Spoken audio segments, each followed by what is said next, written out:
السلام علیکم ورحمۃ اللہ وبرکاتہ۔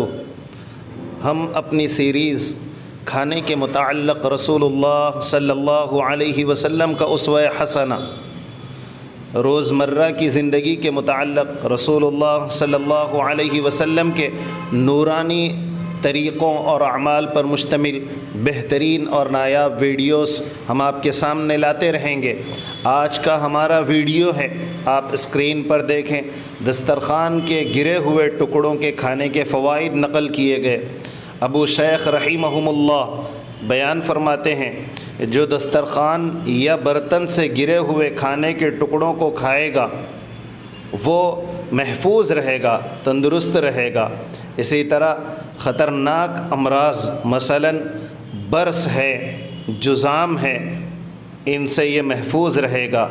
اس کی اولاد چالاک ہوگی، حماقت اور پاگل پنے سے وہ محفوظ رہے گا۔ ایک مرتبہ پھر دیکھیں، ابو شیخ رحمہم اللہ نے بیان فرمایا، جو دسترخوان یا برتن سے گرے ہوئے کھانے کے ٹکڑوں کو کھائے گا وہ تندرست رہے گا۔ اسی طرح خطرناک امراض مثلاً برس ہے، جذام ہے، ان سے محفوظ رہے گا۔ اس کی اولاد چالاک ہوگی، حماقت اور پاگل پنے سے وہ محفوظ رہے گا۔ آگے احیاء العلوم میں امام غزالی رحمۃ اللہ علیہ نے لکھا ہے، ایسے شخص کو وسعت رزق سے نوازا جائے گا، یعنی رزق میں کشادگی ہوگی جو دسترخوان پر گرے ہوئے لقمے کو اٹھا کر کھا لیتا ہے۔ امام غزالی رحمہم اللہ نے فرمایا کہ وسعت رزق سے اسے نوازا جائے گا، اس کی اولاد میں عافیت رہے گی، بیماریوں سے وہ محفوظ رہے گا۔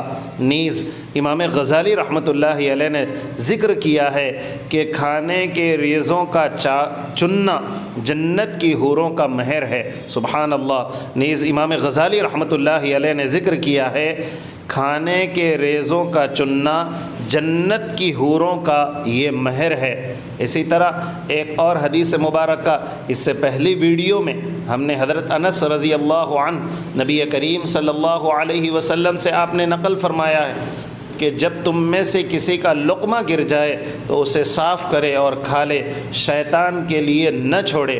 گویا اس سے پہلے والی ویڈیو میں ہمیں یہ بتایا گیا کہ ہو سکتا ہے کہ وہ گرے ہوئے لقمے میں برکت ہو اور وہ شیطان کے لیے چھوٹ جائے۔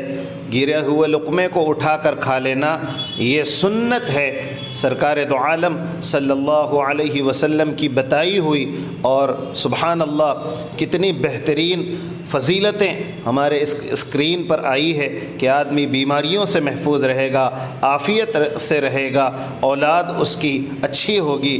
اور اخیر میں بتایا گیا کہ ریزوں کا چننا، گرے ہوئے ریزوں کا چننا جنت کی حوروں کا یہ مہر ہے۔